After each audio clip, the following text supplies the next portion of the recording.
অধিক পুষ্টি ও ঔষধি গুণসম্পন্ন রঙিন মিষ্টি আলু উদ্ভাবনে সফলতা পেয়েছেন ময়মনসিংহ কৃষি বিশ্ববিদ্যালয়ের বিজ্ঞানীরা। তারা বলছেন এই মিষ্টি আলু ক্যান্সার, ডায়াবেটিস সহ নানা রোগ প্রতিরোধে কাজ করবে। একই কথা বলছেন বিশেষজ্ঞ চিকিৎসকরাও। বিভাগীয় প্রতিনিধি আতাউর রহমান জুয়েলের তথ্যচিত্রে ডেস্ক রিপোর্ট।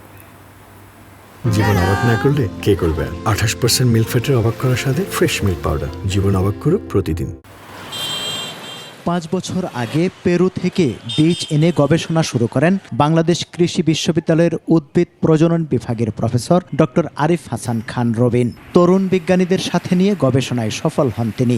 উদ্ভাবন করেন প্রচলিত মিষ্টি আলু থেকে অনেক বেশি পুষ্টি ও ঔষধি গুণ সমৃদ্ধ 3টি জাত। বাংলাদেশ সরকারের কৃষি সম্প্রসারণ অধিদপ্তর এবং বিএডিসি এবং অন্যান্য সকলের সহযোগিতা নিয়ে কৃষকের মাধ্যমে ছড়িয়ে দিতে চাই। নতুন জাতের এই মিষ্টি আলু রং বেগুনি, কমলা ও গোলাপি। গবেষকরা বলছেন অ্যান্থ্রোসায়োনিন, কেরোটিন ও ফাইবার সমৃদ্ধ রঙিন এই মিষ্টি আলু ক্যান্সার, ডায়াবেটিস সহ নানা রোগ প্রতিরোধে কার্যকর ভূমিকা রাখবে। এতে খনিজ পদার্থের পরিমাণও অনেক বেশি, গ্লুকোজ, ফ্রুক্টোজ, সুক্রোজের পরিমাণও অনেক ভালো, ড্রাই ম্যাটারও ভালো, যার জন্য এগুলো কোষ্ঠকাঠিন্য সহ অন্যান্য বিভিন্ন রোগের জন্য এগুলো ভালো হবে। সারা বছর চাষযোগ্য এই আলু 90 থেকে 100 দিনের মধ্যে তোলা যায়। এই আলুর চাষ ছড়িয়ে দিতে কাজ করছেন তরুণ বিজ্ঞানীরা।